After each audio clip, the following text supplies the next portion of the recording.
También, bueno, no sé si lo habrán visto, pero también dio una ponencia en el IEP, ¿no? Sobre el APRA. Es muy buena también. Y bueno, antes de empezar quería hacer una breve acotación. Voy a volver a poner un forms para que hagan sus preguntas, que al final nuestro ponente, que es en este caso el magíster Javier Sarabia, responderá con toda amabilidad. Muchas gracias, profesor, y puede seguir. Disculpe, estaba con el micro apagado. No, a ustedes, gracias por la invitación y siempre, bueno, un gusto poder observar sus preguntas y, bueno, presentar las cosas que vamos investigando, ¿no? Bien, creo que voy a compartir pantalla o van a compartir el PPT, no lo sé. En todo caso, voy compartiendo pantalla. A ver. Por favor, me dicen si se puede visualizar. Sí se visualiza, profesor, no se preocupe. Ok, muy bien. Bueno, el día de hoy me han invitado gentilmente las asociaciones a que ha hecho referencia Frank para poder hacer una suerte de introducción para los interesados, ingresantes, sobre el tema de historiografía. En este caso, la Universidad Federico Villarreal dicta el curso de historiografía, para la carrera de historiografía 1 y historiografía 2, que me ha tocado el año pasado dictar. Corresponde a historiografía ver un poco el desarrollo de la disciplina o la manera como se ha escrito la historia, desde sus orígenes, que bueno, se remontan al periodo griego, hasta la diversidad que tenemos en la actualidad del siglo XX en adelante, que gira en torno a diferentes ejes temáticos, ¿no? Pues bien, dicho esto, me gustaría siempre iniciar con algunas preguntas, lo hago también en clase. En general, en todos los cursos que he podido dictar, siempre me gusta empezar con algunas preguntas. En este caso, ¿qué entendemos por historiografía? ¿Cuál es el objeto de estudio de la historiografía? ¿Cuándo se origina la historiografía? Y sobre todo, ¿cómo evaluamos la objetividad en un trabajo histórico? Que es quizás uno de los elementos, o esta última, la pregunta más que más ha, digamos, inquietado a los historiadores a partir del siglo XIX, por el tema de la llamada objetividad en la historia, y definir si esta es propiamente una ciencia o es un arte, ¿no? Evidentemente, al ser algo escritural, una creación, digamos, que combina tanto imaginación como trabajo riguroso en el sentido científico de la palabra, y ha generado siempre bastantes controversias de cómo ese relato se diferencia de lo que debe ser la literatura o de lo que puede ser una creación en prosa, qué es lo que lo diferencia de los mitos y por qué un trabajo histórico tiene esa presunción de su objetividad. Ha sido algo que ha inquietado y que ha generado una serie de interesantes posiciones de carácter filosófico, de carácter literario también, y sobre todo de carácter historiográfico. Bueno, son algunas de las preguntas de las que vamos a tratar de dar respuesta, o al menos una respuesta preliminar en los siguientes minutos.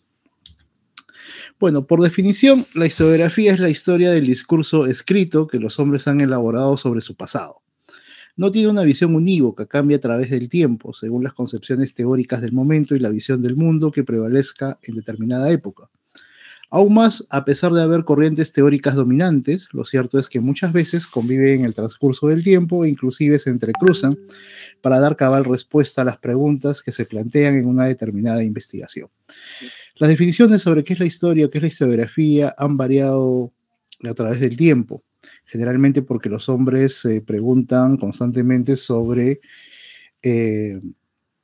cuál es el sentido o cuál es la razón por la cual un determinado ser está en este mundo y cuál es su origen. Siempre está en cuanto al tema de estamos reflejando los hechos tal como pasaron o hacemos interpretaciones sobre determinadas circunstancias, sobre determinados acontecimientos. Entonces, en esa evolución del ser humano, de su pensamiento, mejor dicho, comienzan a surgir explicaciones sobre el carácter, en algunos casos, cíclico de la experiencia histórica, en el carácter lineal, en el carácter teleológico. El teleológico quiere decir que apunta hacia un determinado fin.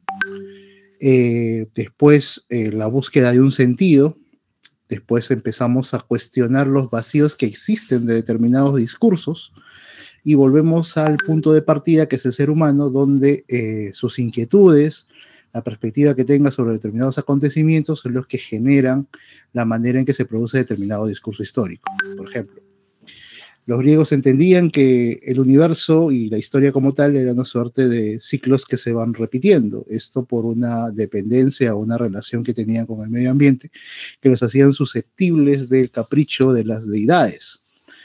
Visto así, la historia vendría a cumplir una suerte de regularidades o de ciclos que se van repitiendo y mostraban una suerte de predestinación, en el sentido de que los actos humanos a poco lo que podía hacer el ser humano para, digamos, sobreponerse a la voluntad de dioses, de los accidentes o los fenómenos naturales, ¿no?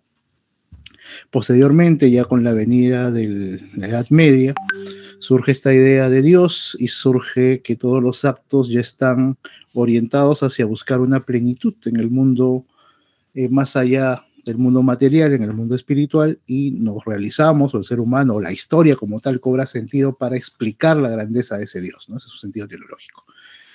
Después, ya en el siglo XIX, comienza a surgir una suerte de antropocentrismo, donde comienza a buscarse las razones causales, ¿no? Y se hace una separación bastante interesante sobre cuál es la naturaleza de la historia y su rigor como disciplina.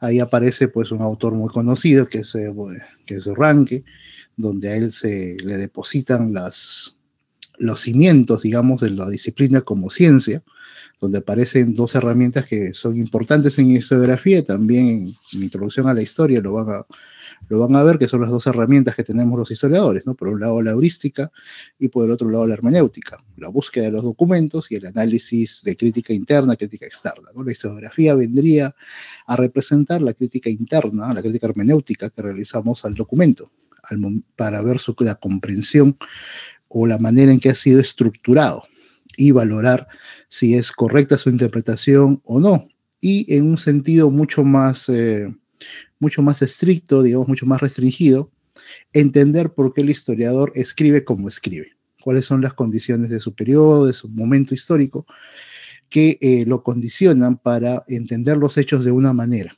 determinada.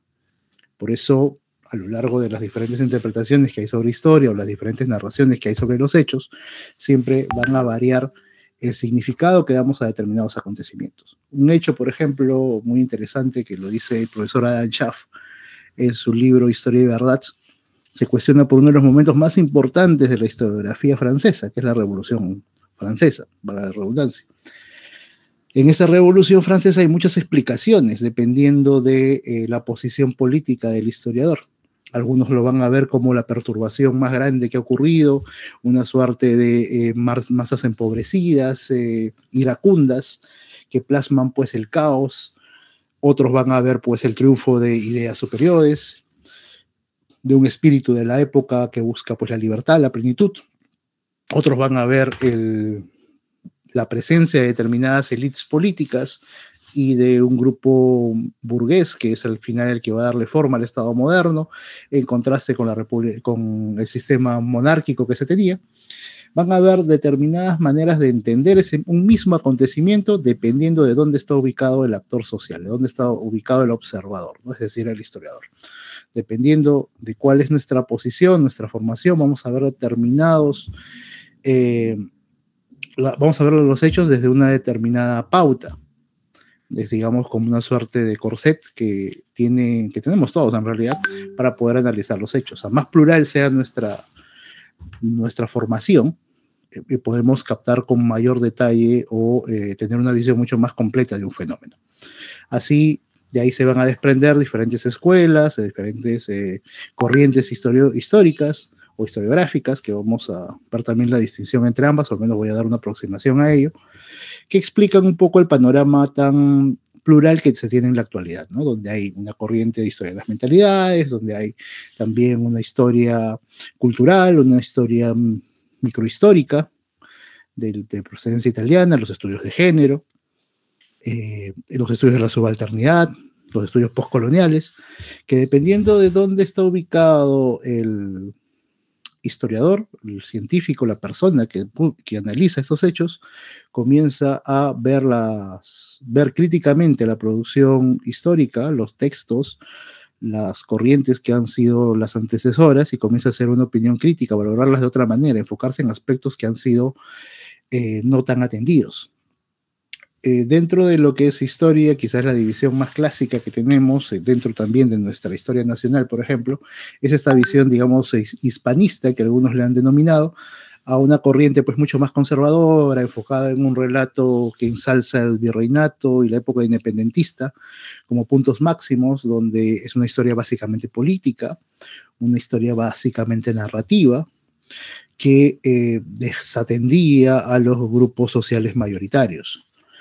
Tuvieron que venir una generación de historiadores de otra formación, el caso de Bonilla, el caso de Burga, del extranjero Karen Spalding, que con un enfoque renovado, Alberto Flores Galindo, con unas perspectivas diferentes, comienza a ocuparse de otro tipo de actores sociales, ¿no? El campesinado, ¿no? Como en el caso de Nelson Manrique, las utopías, en el caso de Burga y de Flores Galindo.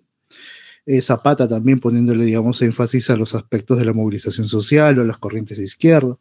Comienza a aparecer nuevos actores que son objeto de análisis, que dentro de la historia tradicional no habían sido valorados. En el contexto reciente del Bicentenario, si bien nuestro país no ha experimentado una efervescencia en trabajos, aunque sí debo decir que ha sido una producción considerable, de hecho todavía están saliendo algunos productos de estas celebraciones, algunos muy, muy interesantes, pero podríamos considerar que si bien es una producción alta para lo que hemos tenido en años anteriores, comparativamente en la región, si lo comparamos con Argentina, Chile, pues nos hemos quedado bastante cortos. Pero por el momento político, por una serie de factores. Pero de todas maneras ha enriquecido el panorama, ¿no? Tenemos ahora bastantes estudios sobre precisamente esos grupos subalternos, ¿no? Cuestionando ahora la posición o la afiliación política que entendíamos que eran pues grupos demasiado polarizados, ¿no? Realistas y libertarios, por mencionar, o pro independencia, para no mencionar ese término tan controversial en estos momentos, ¿no? De libertarios, que se enfrentaron, antes los consideramos como bloques bastante sólidos.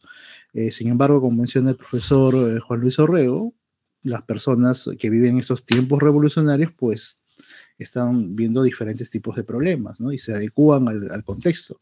Por eso algunos personajes que son pro-realistas, o después van a ser pro-independencia, van a tener bandos, y la independencia como tal, como fenómeno historiográfico, estaría más en la definición de una guerra, en el sentido que enfrentó a grupos, en el sentido que enfrentó a familiares en estas disputas, ¿no? Ciudades hermanadas o ciudades enemistadas que abrazaron el bastón fidelista y el bastión pro independencia. Entonces, la historiografía comienza a diversificarse en base a que hay actores o la formación del historiador predispone hacia otros temas. Y eso es básicamente en lo que se dedica o lo que trata de explorar la historiografía, ¿no? Conocer los aspectos personales, el contexto de la época en que se hace determinado relato y evaluar también críticamente si el relato efectivamente es una fuente fidedigna o es una fuente fiable para la reconstrucción histórica. No existe una teoría de historiografía, la diversidad de posturas origina que haya una sola versión del hecho histórico, pues dependiendo de la corriente de pensamiento será la interpretación. Vale la pena señalar que la historia no es propiamente un conocimiento de carácter acumulativo, porque si bien cada investigación aporta nuevos datos, lo relevante es qué tan novedosa resulta ser su interpretación de los hechos históricos, lo que se denomina la hermenéutica, ¿no? De ello se ocupa precisamente la historiografía. Y dentro de nuestro medio es quizás bastante llamativo, bastante interesante, unos comentarios que surgieron a propósito de una discusión de Buscando un Inca. La profesora Scarlett O'Fellan, no, perdón, la profesora Ella Dunbar Temple, una conocida historiadora y abogada, que tiene, digamos, un trabajo, el único trabajo de historia de carácter institucional es el de ella, ¿no? Instituciones. Lastimosamente, esos son apuntes de clase que recolectaron el profesor Jäger, el profesor Becerra, que ambos aficionados a la historia, pero abogados de formación, que publicaron con la Universidad de San Marcos ya para el año 2000 las notas de sus clases. Pero ella tenía una discrepancia un poco con los textos o la versión que salía con la nueva historia, en el sentido de que, si bien habían surgido interpretaciones interesantes, el aporte documental había sido bastante tenue, o no había sido tan significativo, ¿no? Aparecen nuevas interpretaciones, pero no aparece en los documentos que avalen o al menos que tengan una visión mucho más completa. Y eso es algo que se le ha criticado mucho a la nueva historia, que representan historiadores como Manuel Burga, como Alberto Flores Galindo, Nelson Manrique, que si bien han enriquecido el panorama en cuanto a buscar diferentes fuentes, en ese caso un libro que grafica bastante bien esta diversidad de búsqueda de nuevos elementos para analizar el pasado, es Apogeo y Crisis de la República Aristocrática, ¿no? El libro de Burga y Flores Galindo, donde comienzan a revisar pues elementos poco tradicionales, comienzan a revisar pues los documentos que tienen determinados sindicatos, cooperativas, comienzan a revisar manuales de ganadería o de, digamos, literatura vinculada al gamonalismo, al latifundio, para entender un poco la personalidad de los terratenientes gamonales de la sierra y costa del país. Es algo interesante que comienzan a diversificarlo, pero la crítica hermenéutica, la búsqueda de documentos, se vuelve mucho menos rigurosa. Eso es algo que la profesora Ela Bartolomé lo ponía con bastante énfasis, ¿no? También a su modo, en esta conocida discrepancia, cuando salió Alberto Flores Galindo con este libro Buscando un Inca, para autores más conservadores, como Miguel Maticorena, que también conocido historiador sanmarquino, mucho más el institucionalista. Él decía pues que mucho de la influencia francesa, que en ese tiempo estaba muy emocionada por ver el tema medieval, y en el tema medieval encontrar esto de los milenarismos. Esta es la época que aparecen, por ejemplo, los textos de Georges Louis sobre el año 1000 y demás. Entonces el texto de Galindo, perdón, se encontraba dentro de este clima intelectual. Y el texto aportaba unas cosas interesantes y quería darle un recubrimiento mucho más ideológico o de rompimiento con España de lo que se había visto tradicionalmente. Sobre eso la profesora Scarlett Ofela, desde mi punto de vista, yo comparto la opinión de la profesora Ofela, pese a que recientemente tanto Walker como el profesor Dagmar, pero ya desde la hora de la sociología, han aportado algunos elementos interpretativos y de carácter documental que reforzarían la idea de que era un intento mucho más nacionalista que simplemente una revuelta por el incremento de tributos. Sin embargo, desde mi punto de vista, eso también quiero señalarlo, porque me agrada todavía y considero válida la interpretación de la profesora Ofela, creo que el tono nacionalista es un proceso posterior que se va formando por la presión social. Comienza ya a obligarlo a un punto de no vuelta en la rebelión de Tupac Amaru.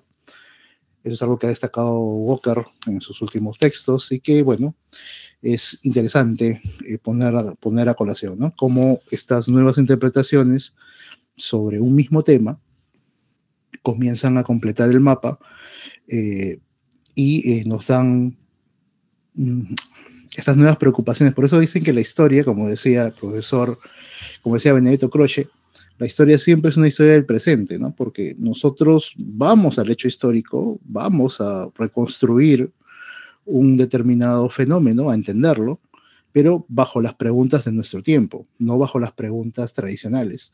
Y eso es lo que hace a la historia y a la historiografía actual, porque siempre se va renovando, en el sentido de que vamos buscando respuestas para entender mejor el proceso en el que nos encontramos. Ahora estamos en un proceso ya con la globalización consolidada, donde también se está viendo los fenómenos ya como una historia global, ¿no? Y esa es una corriente nueva que ha aparecido, ¿no? La historia global, también se está analizando ya como los fenómenos de comercio transatlántico. Se está viendo ahora, y es una corriente que va a surgir de aquí en adelante por obvias razones, que va a ser, digamos, la presencia oriental o el aporte que ha tenido sociedades como Japón, China, en el diseño de la modernidad, como dice Enrique Dussel, y sobre todo, cuál es el papel de la transformación que va a tener ahora el mundo basado en el dominio chino y en este clima geopolítico en el que vivimos en la actualidad, ¿no? Entonces, esos elementos también para la renovación de temas, de estrategias, de modos de entender la historia, de las preguntas que nos vamos a formular, siempre están pensadas desde el presente. Vamos hacia el pasado y tratamos de ofrecer una versión mucho más integradora. Hacemos un relato que busque absorber esas preguntas desde el presente. Y aquí es necesario establecer cuáles son las diferencias entre historia e historiografía. Por un lado, la historia es el estudio y narración de los acontecimientos del pasado, mientras que la historiografía es el estudio de cómo se ha escrito la historia a lo largo del tiempo.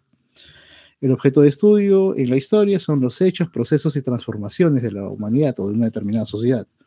En la historiografía son el objeto de estudio las interpretaciones, los métodos, los enfoques utilizados por los historiadores. El enfoque en la historia es buscar reconstruir y explicar los eventos del pasado. Dentro de la historiografía se analiza cómo se ha narrado y se ha explicado la historia en distintas épocas. Por poner un ejemplo, ¿no? El estudio de la independencia del Perú en 1821. ¿No? La independencia como tal es un tema de estudio para la historia. Para la historiografía sería el objeto de estudio el análisis de cómo diferentes historiadores han interpretado la independencia del Perú desde el siglo XIX hasta la actualidad. Hay enfoques como el de Heraclio Bonilla que señalan pues, que ha sido una independencia concedida, donde ha sido un poco el papel activo que han tenido las élites peruanas en el proceso de separación de la metrópoli. Hay algunos que dicen más tradicionalistas, ¿no? La versión hispánica, que representa, por ejemplo, el profesor de la Puente Candamo, Pons Muso, que es una independencia conseguida, en el sentido que los peruanos nos despertamos un día creyendo en ser libres y nos pusimos en contra de la corona española buscando ese proceso de independencia, no queda querido. Algunos han dicho que es una independencia concebida en el sentido de que es un fenómeno mucho más global. Es decir, no es solamente que el Perú quiso ser independiente, sino estaba dentro del clima independentista de todo un periodo, de toda la región. Y gradualmente comenzó a entenderse la independencia, a calar dentro de diferentes grupos sociales y se dio la independencia como un fenómeno que va creciendo desde la periferia hasta convertirse en algo mucho más hegemónico o deseado por la mayoría de ciudadanos o la mayoría de sociedades, ¿no? Son las tres versiones que registraba en ese tiempo, o que, digamos, ya hay un consenso en que son perspectivas historiográficas, según el profesor Carlos Contreras. Hay una cuarta del profesor Rodrigo Montoya, de Gustavo Montoya, que ahorita se me dio el nombre de esta versión que él tiene, también, pero es todavía, digamos, un poco periférica. No se ha consolidado como tan bien todavía como estas tres que estoy mencionando. Pues bien, volviendo, ¿qué es la historiografía? Tradicionalmente se ha descrito la historiografía como el arte de escribir la historia, todo lo concerniente a los escritos históricos, el conjunto de las obras de los historiadores o la historia de la historia también.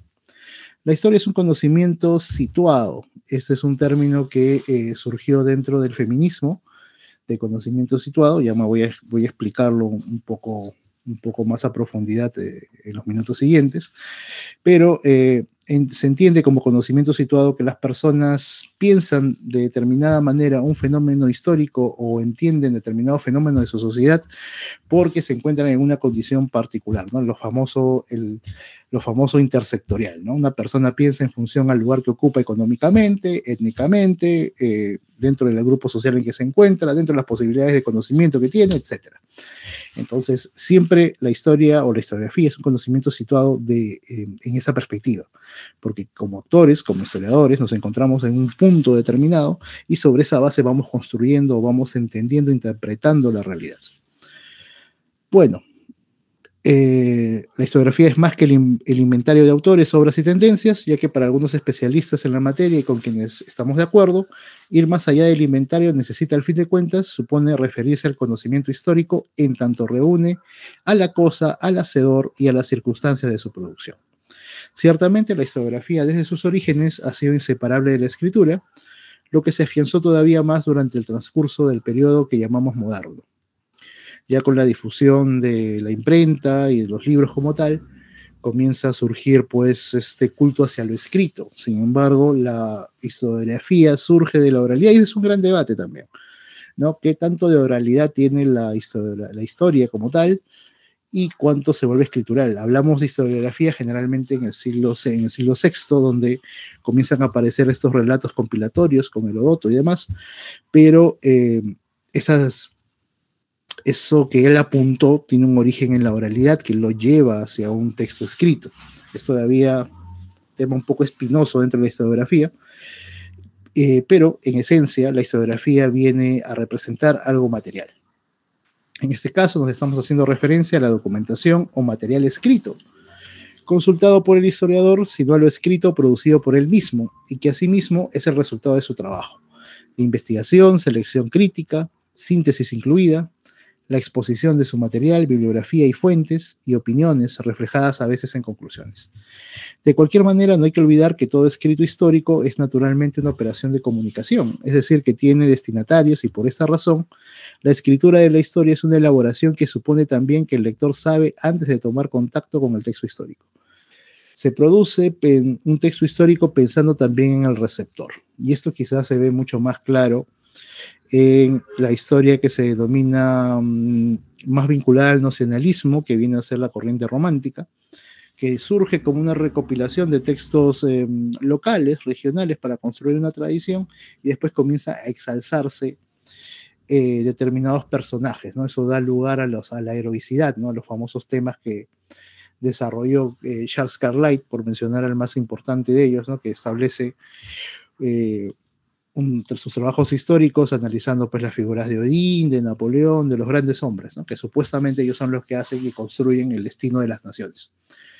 Es un periodo donde la historia y la manera de escribir busca esa intencionalidad, busca exalzar los sentimientos, cohesionar, construir la nación. En términos de Benedict Anderson, también la historia, la cartografía y determinados emblemas nacionales, además de las tradiciones y la música, solo que al final va a dar a las sociedades, a los grupos humanos, la idea de pertenecer a un espacio territorial determinado y a tener determinadas relaciones entre ellos que les dan una personalidad única. Eso lo dice en su libro Comunidades Imaginadas, ¿no? Que eso quizás es uno de los textos más importantes sobre este tema, aunque claro, hay que circunscribir que no es algo que podamos aplicar a todo el planeta, ¿no?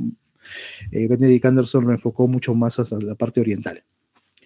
Por consiguiente, la difusión de un trabajo historiográfico y la manera como ha sido recibido por distintas comunidades de lectores en un momento determinado a lo largo del tiempo es un asunto importante de contemplar, a pesar de que no siempre puede hacerse efectiva esta operación.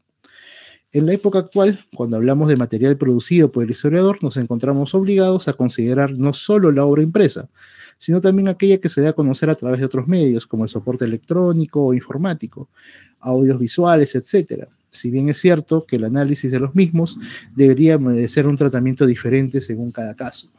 Eso sí, digamos, es algo que la modernidad ha traído, sobre todo una práctica que se hizo bastante común en el proceso de pandemia. No sé hasta qué punto pueda constituir eso eventualmente testimonios que puedan ser valorados en términos historiográficos. Lo digo porque existió la práctica, yo también lo intenté de hacer algunos días, aunque después ya me ganó un poco el pesimismo, el hartazgo, la monotonía, pero muchos colegas historiadores y de otras profesiones comenzaron a hacer un diario de la cuarentena, ¿no? A poner sus opiniones de lo que había pasado cada día, o a explicar sus frustraciones a modo de diario, que en un principio me pareció una práctica bastante, bueno, ¿cómo llamarlo?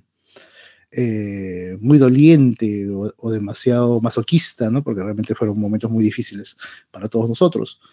Pero después, viendo el plano utilitario que puede tener esto, volver sobre esas notas para entender pues, las expectativas o las cosas truncas que han tenido esas personas, comenzar a imaginar el dolor, la frustración, abre un campo que todavía creo que no ha sido explotado por lo cercano de la experiencia, por lo dolorosa todavía la experiencia, pero creo que puede ser, es potencialmente valioso, ¿no? Sobre todo que sí fue una práctica que muchos historiadores, intelectuales realizaron a modo de crónica, ¿no? Teniendo en cuenta, muchos de ellos teniendo presente justamente los elementos que le estoy mencionando, ¿no? Poder registrar, poder captar las opiniones que en ese momento tenía sobre el acontecimiento. O sea, esa intensidad de trascender o que quede como un testimonio. Sin embargo, otros pues simplemente, como fue mi caso en un primer momento, una forma pues de realizar alguna actividad que me distrajera o que consideraba una suerte de catarsis en momentos determinados, ¿no? No tuve la periodicidad suficiente como para que eso pueda ser un testimonio, lo digo desde antes, por si alguien quiere revisarlo. No va a encontrar mucho, porque realmente son unos días nada más, no me duró mucho el entusiasmo, las ganas de hacerlo, pero sí hay muchos colegas que realizaron verdaderas crónicas sobre ello. No sé si el libro del IEP, Crónicas del Gran Encierro, registra algo de ello, pero me pareció sí bastante interesante, ¿no? También unos amigos doctores hicieron el mismo ejercicio. Es muy doloroso leer a veces sus testimonios de cada día, pero creo que, por ejemplo, en ese tema eso podría ser un tema de investigación futuro realmente, ¿no? De ver las memorias que dejaron muchas personas en ese momento tan difícil, ¿no? Usando un soporte digital. Lo poco confiable, o digamos, lo que me hace dudar un poco de esto como un material es confiable, fidedigno, es que tienes aquí la capacidad de editar, ¿no? Que tanta periodicidad se ha editado una falta ortográfica o de repente una idea o cambiado algo. Entonces, como que no hay mucha certidumbre de qué tan certero puede ser el testimonio, ¿no? Qué tan de primera mano es, ¿no? Entonces, me generan ciertas dudas o al menos problemas para tratarlo en un futuro no tan lejano. Considerando además que en la mayoría de las veces, por no decir en la totalidad de ellas, esa producción se orienta a la divulgación y suele resultar un derivado bajo la modalidad de fragmentos o resúmenes de los trabajos impresos. Claro, son una suerte de cosas testimoniales, algunos de ellos pueden tener un valor mucho más referencial que ser un trabajo 100% crítico. Bueno, la historiografía es ante todo una exposición. Y aquí uno de los textos quizás que en un primer momento puede asustar porque Hayden White no usa un lenguaje muy sencillo, pero sí es uno de los autores que reflexiona mucho más sobre la labor del historiador, o mejor dicho, el producto que es el libro de historia, desde una perspectiva de carácter literaria, ¿no? En el sentido de que es un producto literario, que tiene determinadas reglas, que tiene determinadas estructuras y que busca transmitir algo de una manera determinada, pensando en un público y demás. La historiografía está íntimamente ligada a la exposición histórica. Es la obra del historiador en su aspecto más tangible. Implica el camino elegido para él para ordenar, dar forma y poner a consideración de otros los frutos de su trabajo. De alguna manera, la forma de exposición responde a los objetivos y hasta la forma como el historiador concibe su método y la esencia de su trabajo. En lo relativo a las maneras de exponer, es decir, al estilo, la historiografía se vincula con la literatura. Sin embargo, el asunto va más allá, sobre todo en nuestros días, ya que, por ejemplo, Hayden White ha vinculado las formas de exposición historiográficas con el pensamiento histórico, ¿no? Cómo pensamos los hechos en función de un uso político, del carácter de la divulgación, del carácter de la exaltación, de la búsqueda de la sátira, y cómo lo vamos presentando, ¿no? Los usos retóricos que tiene el historiador para narrar los acontecimientos. Viendo el campo de estudio de la historiografía, y eso es un título reciente de Peter Burke, o al menos me parece que es reciente la traducción del libro de Peter Burke, que es El sentido del pasado en el Renacimiento, porque es también entender cómo es que el sujeto, los actores o las personas que estamos, sobre el cual estamos haciendo el análisis historiográfico, entienden el pasado. No para todos la historia es de la misma manera o los acontecimientos son de la misma manera.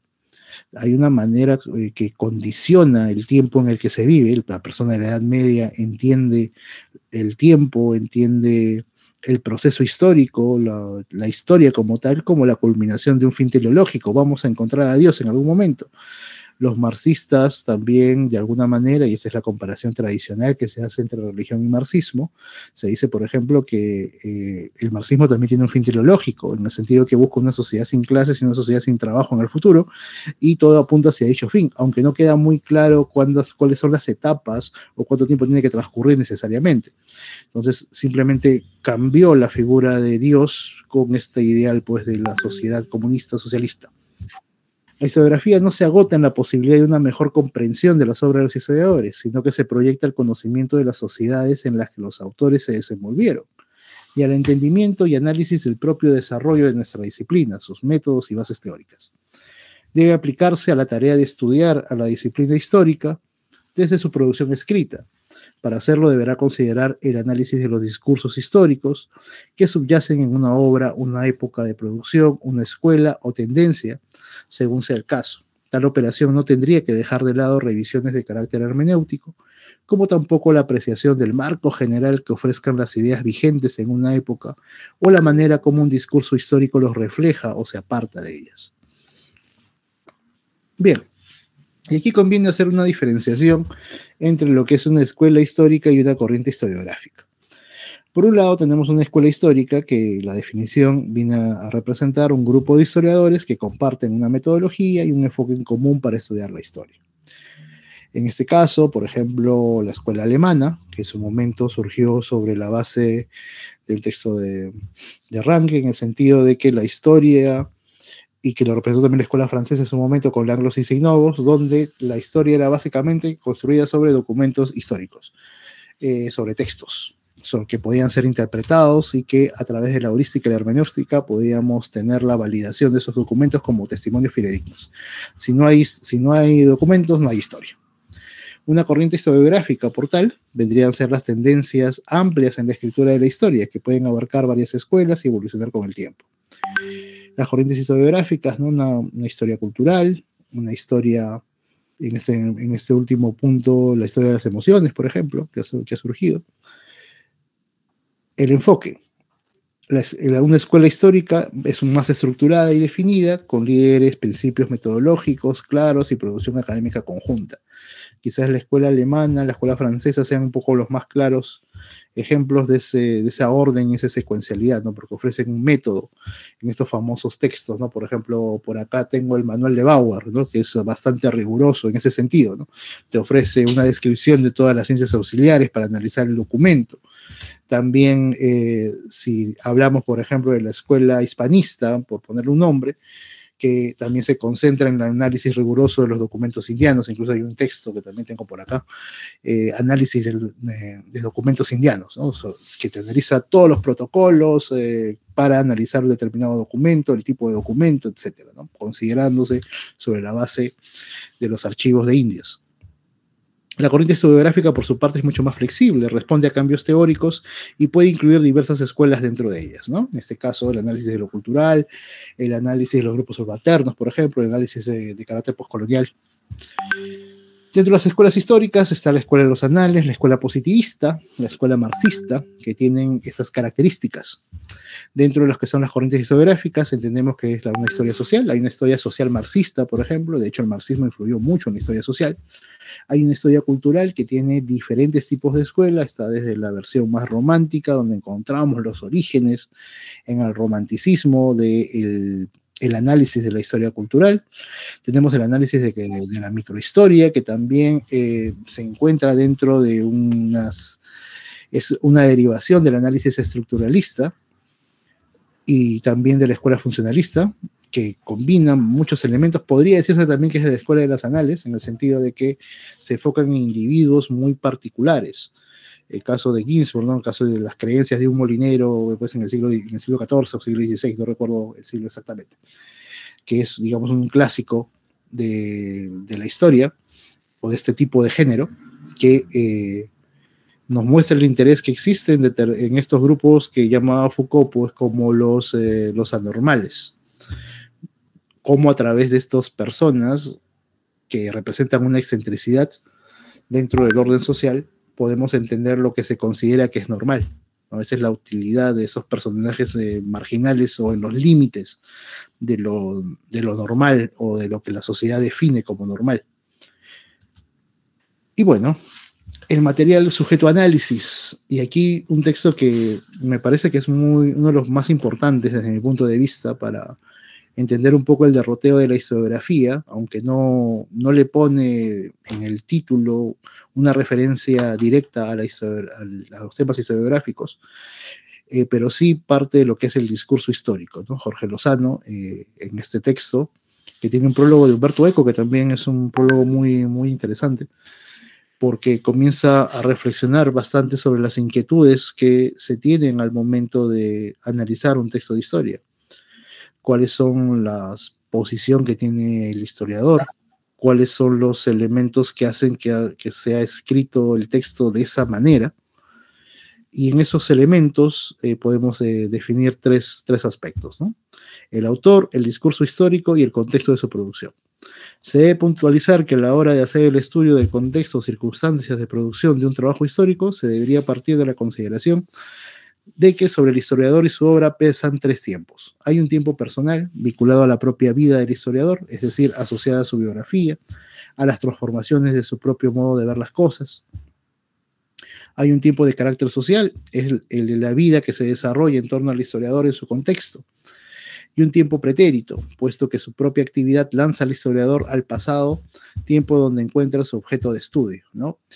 Y en ese aspecto, que también Umberto Eco le dedica un espacio importante, ¿no? Y es algo que, bueno, me dejó pensando releyendo el libro de Jorge Lozano, que es que la historia y los trabajos historiográficos lo que hacen es ampliar el espectro de referencia que tiene el sujeto. ¿En qué sentido? Nosotros alargamos nuestra identidad al conocer la historia de nuestros antepasados. Del mismo modo, al vincularnos a los textos históricos, nuestra sociedad, nuestras referencias se hacen mucho más amplias, no hacia el futuro, pero más hacia el pasado. Es decir, nuestra historia personal se va enriqueciendo por todos esos elementos históricos que comenzamos a añadir a través de la lectura y del aprendizaje con otros. Hacemos nuestro el tiempo de nuestros padres, de nuestros abuelos, en el sentido que eso ya nos da una linealidad, ¿no? Es un aporte importante que hace Umberto Eco y que Lozano, desde un punto de vista más técnico, lo abarca también, pero creo que Umberto Eco lo plantea más poéticamente en el prólogo a ese libro. Por eso es que dos tiempos, el pasado y el presente, dialogan a través del historiador, quien ofrece a la sociedad una percepción del tiempo pretérito, que es el resultado de los temas que abordan y de sus propios valores e interpretaciones, a lo que se debe agregarse su experiencia cultural, el contexto social y el ambiente académico del que forma parte. El tiempo, la vida y el pensamiento del autor están presentes en el relato, de la misma manera como el poeta o el narrador de ficción aparecen en sus textos. Bien, y aquí es donde aparece este tema que es el conocimiento situado, ¿no? El sujeto que piensa de una manera o se expresa de una manera dependiendo de determinadas circunstancias. El conocimiento situado es una teoría que sostiene que el conocimiento siempre está influenciado por el contexto en el que se produce. Esto significa que la manera en que entendemos el mundo depende de nuestra posición histórica, social y cultural. El sujeto lo atraviesan elementos como la clase social, la diversidad funcional, es decir, la actividad que realiza, el sexo, el género, la orientación sexual, la raza o etnia, aunque más propio es hablar de etnia que de raza. Todos esos elementos confluyen para que la persona tenga una posición particular sobre su experiencia vital y a su vez interprete de una u otra manera los hechos que acontecen. Por ende, el conocimiento situado, esto significa que la manera en que entendemos el mundo depende de nuestra posición histórica, social y cultural, y eso nos lleva a las conclusiones que el conocimiento no es universal, sino que está determinado por el entorno, la cultura y la experiencia del sujeto. Las perspectivas marginales o subalternas pueden ofrecer visiones diferentes a los dominantes en una sociedad. Por eso, la historia de género, la historia desde abajo, que se conoce en su momento, ¿no? Con el workshop que inauguraron Thompson y compañía, de donde salieron los hermanos Anderson, de donde salió también Lawrence Stone, por mencionar algunos, Peter Brook también. que ellos se nutrieron de esta escuela que formaba Thompson, de entender a los personajes, a la historia, desde puntos no convencionales, ¿no? Y también en ello, algo que no se menciona de la tradición histórica marxista británica, es que Thompson, perteneciendo a un grupo social privilegiado, en el sentido que él era aristócrata, decide vincularse a un partido, a un movimiento intelectual de izquierda, que era el marxismo. Y eso también se debe a condiciones sociales. ¿En qué sentido? El panorama político británico está dominado mucho por el positivismo y las tendencias conservadoras. Entonces, para hacerte un espacio nuevo dentro del ambiente académico, o no depender de este grupo, el único grupo que era adverso o era una oposición ahí era el grupo marxista. Por eso Thompson, buscando un lugar académico y a la vez político, se vincula al marxismo, ¿no? No siendo, digamos, prima facie un personaje que vincularíamos con este grupo. Así que toma esa decisión por esos motivos. En cierta manera, también la escuela de los anales busca esta relación con la psicología, con la sociología, también para hacerse espacios dentro de la universidad, ¿no? Y ya son aspectos, digamos, que no buscan quitarle prestigio, pero sí quizás hacerlos mucho más terrenales, las disputas o las posiciones académicas que tenían estos historiadores en su momento, que también están nutridas por expectativas de carácter vital, ¿no? De ganarse un espacio en la universidad, de ganarse un espacio propio como intelectuales. El conocimiento es práctico y contextual, es decir, está ligado a situaciones reales y no solo a ideas abstractas. Bien, esto, ¿cómo influye en la historiografía? El conocimiento situado, ¿cómo se relaciona con la historiografía? El conocimiento situado ha impactado la historiografía de varias maneras. Vamos a mencionar simplemente dos. Hay una crítica a la historia eurocéntrica. La historiografía tradicional muchas veces ha privilegiado narrativas occidentales, ignorando perspectivas indígenas, afrodescendientes o de comunidades locales. Que en estos momentos, o bueno, hasta este último periodo, estos últimos 10 años, donde ha habido pues una vuelta al conservadurismo, autoritarismo, estos estudios han sido, digamos, también golpeados, pero hubo desde finales de los años 90 en adelante un boom de estudios de género, estudios afrodescendientes, de la cultura indígena, estudios postcoloniales, orientalistas, que buscaron ampliar el panorama desde la periferia para entender mucho mejor el mundo social del nuevo milenio. Creo que toman mucho más protagonismo los textos de Enrique Dussel sobre revalorar el papel de Oriente dentro de la formación del mundo moderno. También hay una revaloración de la historia desde abajo. Se han desarrollado enfoques como la historia social, la microhistoria y la historia oral que buscan recuperar las voces de los sectores marginados, ¿no? De estos sectores excluidos. Y bien, como el objetivo de esta sesión es que reflexionemos un poco, vamos a tratar de ubicar el conocimiento situado dentro de dos textos que voy a pasar rápidamente a comentar, pero me gustaría que reflexionemos un poco de cómo influye el contexto del historiador en su forma de escribir la historia. Es decir, cómo el panorama que estamos experimentando en la actualidad va a influir en los trabajos futuros, o cómo está influyendo en los trabajos recientes. ¿Por qué es importante conocer las corrientes historiográficas? ¿No? Que quizás son dos preguntas que, bueno, ya que también va a haber la oportunidad de que me hagan preguntas, me gustaría también saber sus opiniones sobre estos dos puntos. Bueno, para referirnos un poco al conocimiento situado a través, digamos, de dos obras que, y con eso ya un poco concluyendo, que han sido importantes o que de alguna manera son abordadas dentro de Historiografía 1 y Historiografía 2. Por un lado es la versión del origen de la historia con los griegos, donde tenemos a Heródoto, que la narración estaba basada en testimonios orales. Viajó por Egipto, Persia y otras regiones para recolectar relatos de testigos. La historia para los griegos era básicamente observación, y era con fines de entender y comprender el entorno en el que se desenvolvían, por unas razones bastante concretas. Como ha dicho la profesora Jacqueline de Romilly, los griegos vivían en constante disputa con otras sociedades. Parte de sus estrategias era entender al entorno para poder adecuarse. Hay un uso de mitos y relatos fantásticos, aunque intentó ser objetivo, incluyó elementos legendarios y sobrenaturales.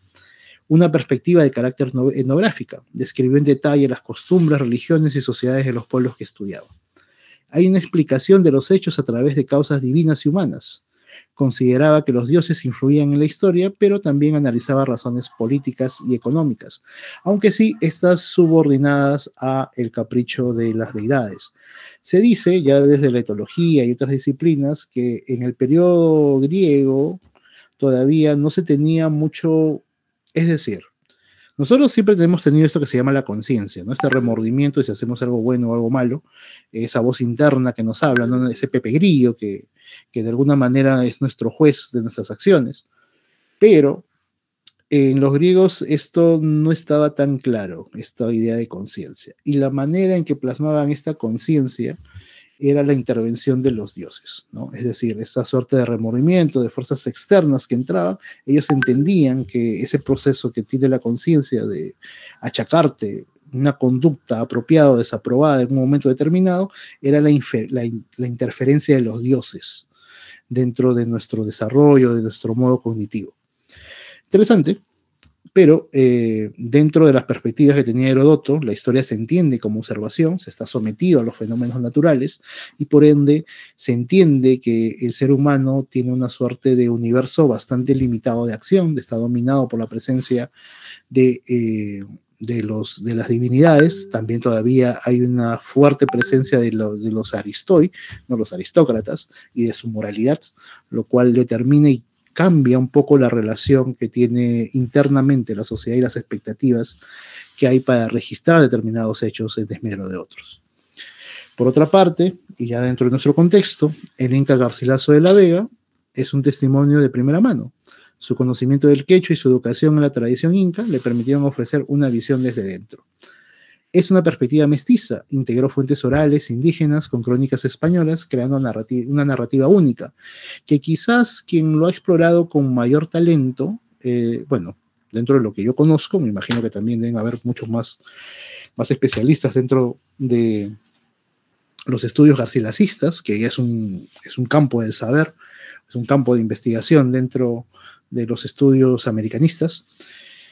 Manuel Burga, en su texto Muerte y Nacimiento de una Utopía, donde analiza los comentarios reales, se nos habla que existen tres voces dentro del relato de el Inca Garcilaso. Por un lado, la tradición que él había escuchado, por la tradición oficial, la tradición de su madre que él había escuchado, y también su voz propia, ¿no? Su interpretación, valoración de los hechos, que él comienza en cierta manera a tergiversar para poder validar su posición. Por un lado, ya terminando, una reivindicación de la historia incaica, busca dignificar el pasado inca frente a su visión eurocéntrica, y uso de la literatura como herramienta histórica, ¿no? Su estilo es más literario que el de otros cronistas, combinando historias con relatos épicos. Que dicho sea de paso, era el uso de ese periodo, el hacer este tipo de trabajos.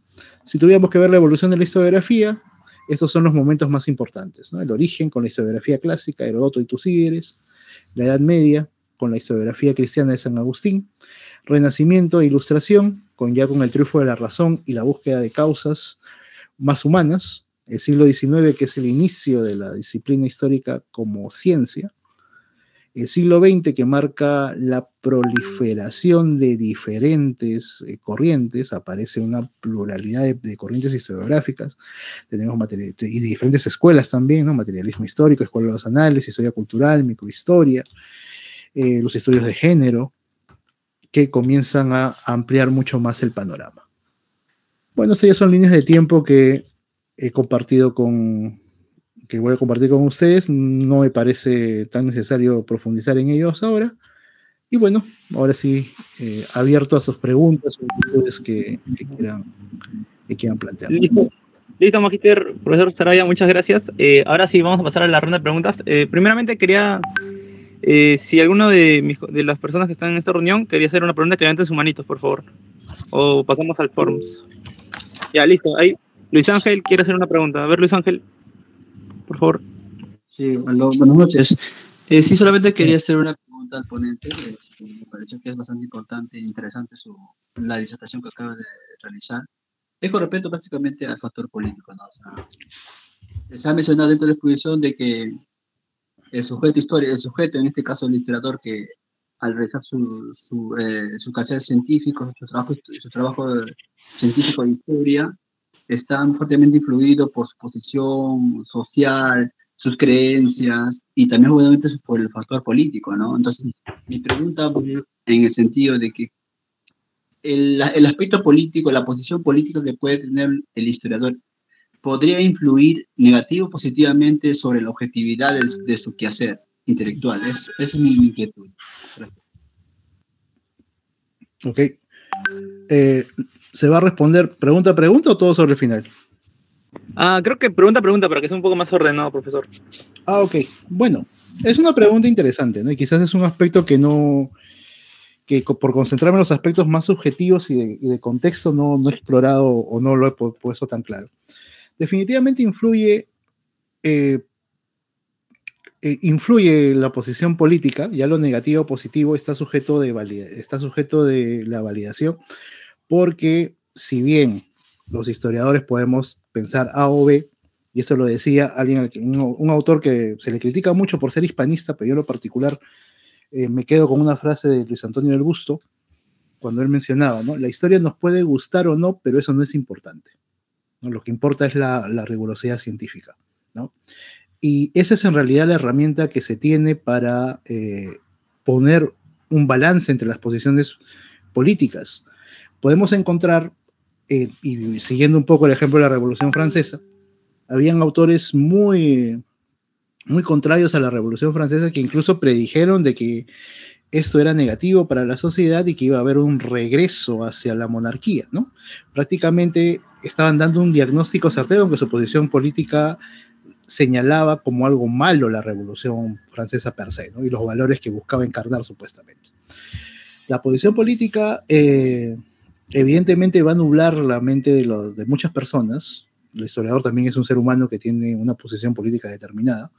Va a enriquecer en algunos casos el análisis y lo va a limitar en otros. Pero el único testimonio que podemos encontrar para validar su trabajo es algo que es estructural y que eso se lo debemos al señor Ranke. Para que nuestro trabajo pueda ser validado por otros, lo que importa es el esquema metodológico, que es lo que diferencia nuestro relato, ¿no? Dentro del gremio de historiadores hay una broma muy común, ¿no? Que quizás ustedes la van a escuchar, yo también la repito bastante, ¿no? ¿Qué diferencia el historiador de una vieja chismosa? ¿Cuál es la diferencia? ¿Qué es lo que nos diferencia? Que tenemos método histórico, pues. Y el método histórico es reproducible. Tenemos un marco teórico, tenemos fuentes que vamos a revisar, y ese proceso es replicable. Es decir, quien lo lea puede replicar y poder analizar la certeza de ese marco teórico y seguir la ruta que tú has seguido para llegar a tus conclusiones. Si bien la posición política es importante y pueden tener cosas muy negativas que decir sobre un mismo hecho, cosas muy positivas sobre un mismo hecho, el balance al trabajo como tal solamente puede recaer en el análisis de la metodología. Por eso es tan importante tener, y ya lo harán en su momento, cuando tengan su tesis o tesina para graduarse en un momento determinado, que el marco teórico, la metodología tiene que ser el tema central, ¿no? Porque es a través de ello donde podemos evaluar y ver qué tan influenciado ha estado por el tema político o no. Yo considero de que puede ser rico el análisis, la posición política, sobre todo, y esta no es una apología al marxismo, porque analiza el marxismo elementos de carácter estructural, elementos de carácter social, político, que amplían la lógica de lo que es el análisis, digamos, más tradicional. Pero si nos vamos al otro punto, y eso es un texto que siempre recomiendo del profesor Hugo Pereira es mucho más conservador, hizo una tesis sobre su bisabuelo, su bisabuelo es Avelino Cáceres, por si acaso, y tiene una documentación de primera mano y un carácter interpretativo que no le resta valor, pues, ¿no? Son datos ya de archivos personales o interpretaciones mucho más certeras por el conocimiento diplomático que tiene de algunos elementos que no desmerecen su trabajo, pese a que podríamos decir prima facie que su visión es mucho más de parte, porque claro, discrepa un montón con posiciones contrarias a la gestión de este personaje, de Cáceres, en el gobierno y también como caudillo, pero yo creo que su trabajo es bastante valedero, creo que esos elementos personales que están, ustedes lo leen, está en todo el texto, pero no desmerece la metodología, ¿no? O por lo menos se puede corroborar y tú poder discernir, ¿no? Y creo que esa es la honestidad que debe tener todo intelectual y en concreto todo historiador para saber diferenciar la posición personal de la investigación, ¿no? O al menos dejarlo claro. Yo parto de esto porque creo en esto, ¿no?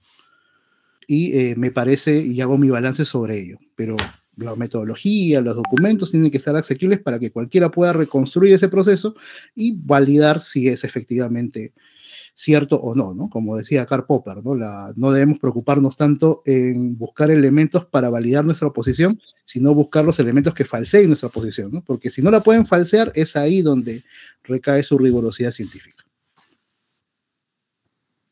Muy bien, profesor. Ahora hay una pregunta en el chat que dice, de Renzo Lozano, que pregunta, ¿existe algo que se acerque a una historiografía peruana?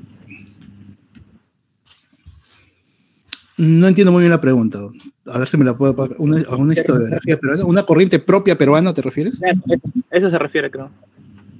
Ya. Bueno, yo creo que sí existe una historiografía crítica peruana, que de hecho la historiografía se genera dentro de la reflexión dentro de los años 90, en la revista, pero claro, se origina primero dentro del balance de otro tipo de trabajos, porque la profesionalización, al menos de la disciplina desde mi punto de vista, se da ya sobre la segunda mitad de los 90, donde comienza precisamente a aparecer una crítica historiográfica. O sea, si una historiografía peruana comienza a aparecer en el momento que comenzamos a cuestionarnos y a reflexionar sobre la producción. Y eso se encontró por primera vez, aunque con textos muy diversos, es decir, se hacía síntesis de bloques históricos, ¿no? Siglo XIX, siglo XX, ¿no? Que aparecieron en la revista Andina, que se hacían balances sobre temas grandes, ¿no? Por ejemplo, estudios sobre el siglo XIX, estudios sobre el siglo XX, ¿no? Ahí van a encontrar artículos del profesor Carlos Contreras, de Nelson Manrique, que hacen síntesis de la producción bibliográfica, historiográfica de esos siglos. De ahí comienza a decantarse los balances y comenzamos a encontrar diferentes escuelas. Aguirre comienza a hacer los balances sobre la producción de las tesis y los trabajos de historia en la Universidad Católica. Ya para el inicio del 2000 comienzan a aparecer los balances de la producción de tesis y de trabajos históricos de San Marcos también. Y en esa onda, los trabajos históricos comenzaron a su vez a hacer balances sobre la historiografía peruana. Y yo creo que es a partir de la segunda mitad del 1995 en adelante, donde podríamos hablar de una escuela historiográfica peruana en el sentido de que ya surge la reflexión sobre esos temas, ¿no? Porque la historiografía solamente puede surgir en un contexto donde se reflexiona sobre lo que se está escribiendo. Y eso aquí nuestra experiencia es bastante tardía, porque recién sobre finales del siglo XX es donde empieza esa reflexión, ¿no? De la mano de Aguirre, de Nelson Manrique y de otras voces. Ya me parece también que la Universidad de Villarreal también para 2005, 2006 creo que también comienza a hacer su balance sobre su propia producción de tesis primero y después sobre otras temáticas.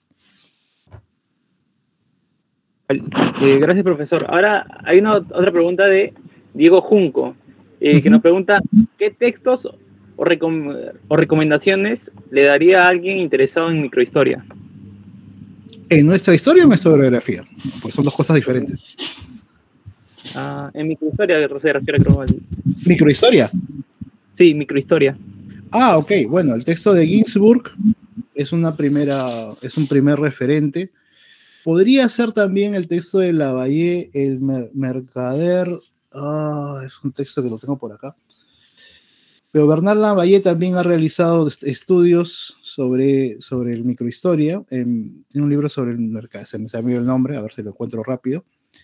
y hay otro del profesor Arrigo Amadori, que es español, que hace también un balance de lo que es análisis de redes, y también en ese artículo hace una exploración de los trabajos de carácter microhistórico, donde él comienza a ver precisamente la utilidad que tienen este tipo de trabajos para analizar este tipo de casos. Un trabajo que no se autodenomina como microhistoria, pero sí es un texto interesante para los que les gustan los textos de Curacas, que es del profesor Arana, salió publicado en la ANR, que es sobre Curacas ilegítimos. Se concentra en una serie de procesos bastante específicos, y creo que es un periodo de 2 o 3 años, nada más, que se dedica a explorar, y está dentro, desde mi punto de vista, dentro de lo que son trabajos microhistóricos.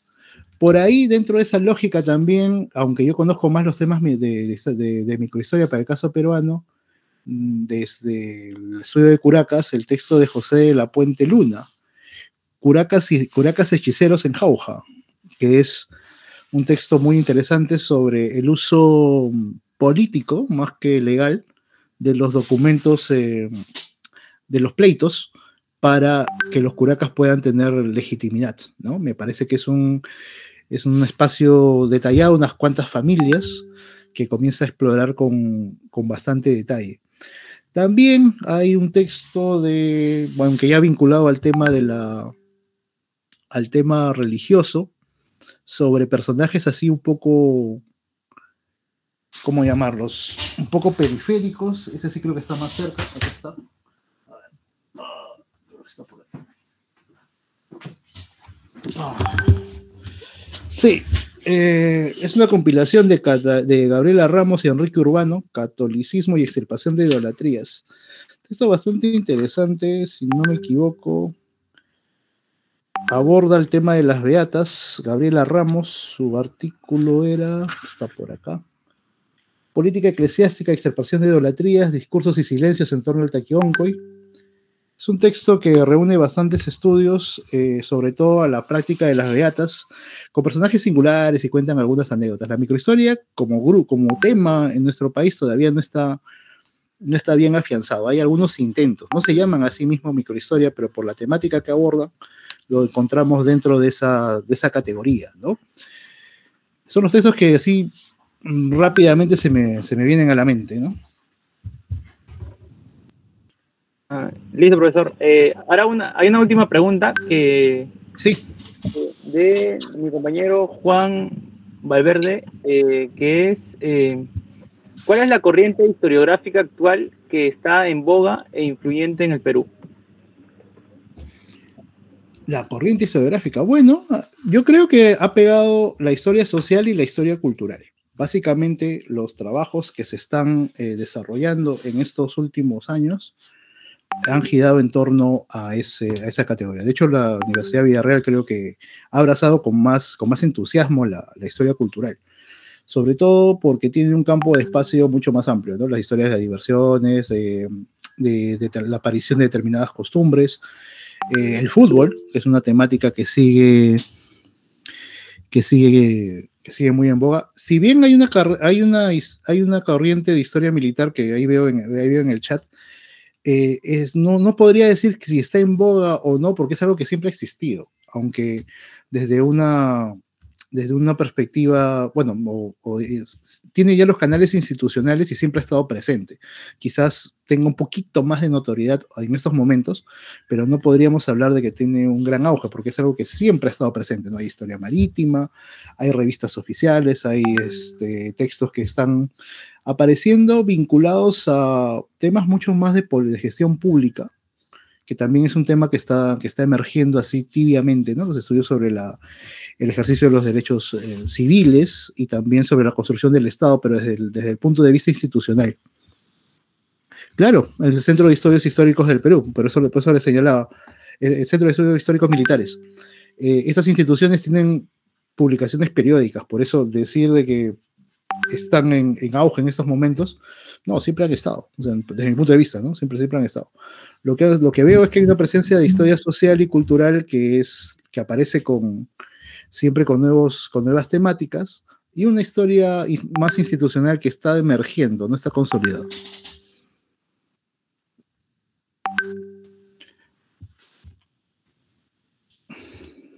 Bien, me dice si hay otra pregunta, ¿no? A ver, ya una última pregunta voy a hacer del que están haciendo acá. Dice Tami, Linda, Karina, buenas noches. Mi consulta era sobre qué libros recomienda para una introducción para la historia política o historia política peruana. O sea... Ya, bueno, hay varios textos en ese campo. Si quieres ver el tema de partidos políticos, de Samané, que siempre hace una actualización de su clásico libro sobre guías, sobre, digamos, la radiografía de los partidos políticos. Hay un libro de Antonio Zapata que justo estaba revisando, no me acuerdo dónde lo dejé, que es a ver, vamos a ver si lo encuentro rápidamente. Ya lo moví por allá. A ver, Antonio Zapata. Déjame buscarlo porque no lo quiero citar mal.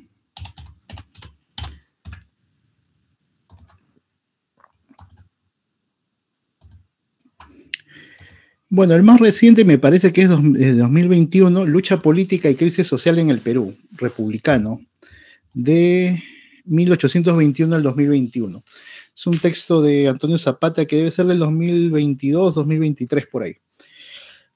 El otro libro que, si bien no es un texto de historia, es uno que es de el fallecido Henry Pease con el historiador Sommer, que es Historia Política del Perú. Es un libro que salió en la Universidad Católica, que creo que son los dos textos fuertes para analizar la historia política desde una perspectiva histórica, ¿no? Lo de Samamé creo que son, más de ciencia política, ¿no? Una trayectoria de partidos políticos que van apareciendo, ¿no? Siempre hace una radiografía siempre saca una publicación cada 5 o 3 años.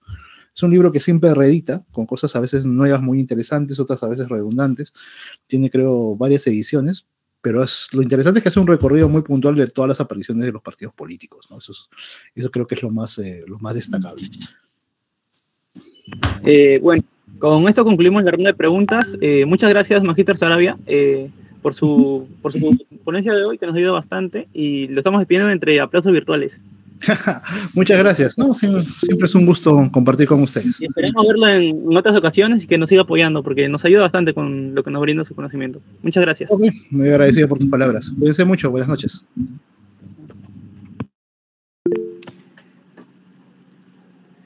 Bueno, compañeros, con esto concluimos las dos jornadas de talleres del día de hoy, y mañana se va a estar realizando 2 talleres más, que es sobre historiografía y sobre teoría de la historia, que son 2 cosas muy importantes también, que es paleografía y teoría de la historia, 2 cosas importantes. Y bueno, hasta mañana, cuídense mucho, gracias. Hasta mañana, muchas gracias.